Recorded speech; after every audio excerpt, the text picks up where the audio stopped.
മഞ്ചേരി വന്നു കഴിഞ്ഞാൽ പിന്നെ നമ്മൾ ഇന്ത്യൻ മാളിൽ കയറാതെ പോവാറേയില്ല. അത് പണ്ട് തൊട്ടേ ഉള്ള ഞങ്ങളുടെ ഒരു കീഴ്വഴക്കമാണ് കേട്ടോ. പിന്നെ നമ്മൾ പുറത്തിറങ്ങി കഴിഞ്ഞാൽ പുറത്തെ ഫുഡ് കഴിച്ചിട്ടല്ല നമ്മൾ പിന്നെ തിരിച്ച് വീട്ടിലോട്ട് പോകുള്ളൂ. അതും ഒരു നാട്ടു നടപ്പല്ലേ.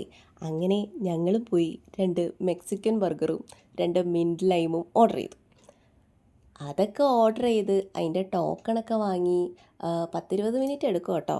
അങ്ങനെ ടോക്കണും വാങ്ങി കുറച്ച് നേരം അവിടെ വന്നിരുന്ന് എനിക്കും ബോറടിക്കാൻ തുടങ്ങി. കുറച്ച് സമയമൊക്കെ നമ്മൾ എത്രയെന്ന് പറഞ്ഞ് ഇങ്ങനെ വർത്താനം പറഞ്ഞുകൊണ്ടിരിക്കുന്നത്. കുറച്ച് സമയമൊക്കെ വർത്താനം പറഞ്ഞിരുന്ന് ലാസ്റ്റ് എനിക്കും ബോറടിച്ച് ദച്ചുവിനും ബോറടിച്ച് അങ്ങനെ ബോറടി.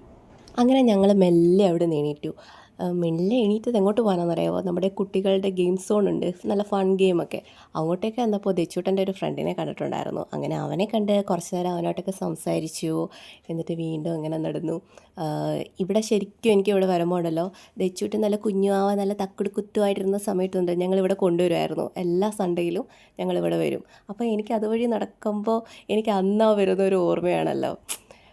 അതെങ്ങനെ പറയേണ്ടതെന്ന് എനിക്കറിയില്ല. പിള്ളേരൊക്കെ എത്ര പെട്ടെന്നാണ് വലുതാവുന്നതല്ലേ. എൻ്റെ ദൈവമേ. അങ്ങനെ ഇരുന്നപ്പോൾ ഞങ്ങളുടെ അലാറം ഇവിടെ നമ്മൾ കാത്തിരുന്ന നമ്മുടെ അലാറം അവിടെ ബെല്ലടിച്ച് തുടങ്ങി. അങ്ങനെ ഞാൻ പോയി ഫുഡൊക്കെ വാങ്ങി വന്നു. നമ്മുടെ മെക്സിക്കൻ ബർഗറും മിൻറ്റ് ലൈമും 2 വാങ്ങിയോളൂ. ഞാനും രഞ്ജുട്ടനും കൂടെ ഷെയർ ചെയ്തു. അങ്ങനെ ഞങ്ങളതൊക്കെ ഒന്ന് ടേസ്റ്റ് ചെയ്ത് ദച്ചു പറഞ്ഞ് അമ്മേ ഞാൻ ആദ്യം നോക്കാമെന്ന്. പിന്നെ ലാസ്റ്റ് അവൾ പറഞ്ഞിട്ട് അമ്മ നോക്കിക്കോ എന്നും പറഞ്ഞിട്ട് ഞാനങ്ങനെ ടേസ്റ്റ് ചെയ്തൊക്കെ നോക്കി.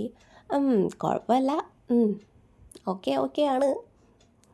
അങ്ങനെ പിന്നെ ഞങ്ങൾ ഫുഡൊക്കെ കഴിച്ചു. അവിടുന്ന് മെല്ലെ എണീറ്റു. ഇനി നേരെ വീട്ടിലേക്ക്. അപ്പോൾ അടുത്ത വീഡിയോയിലൂടെ നമുക്ക് വീണ്ടും കാണാം. ടാറ്റാ.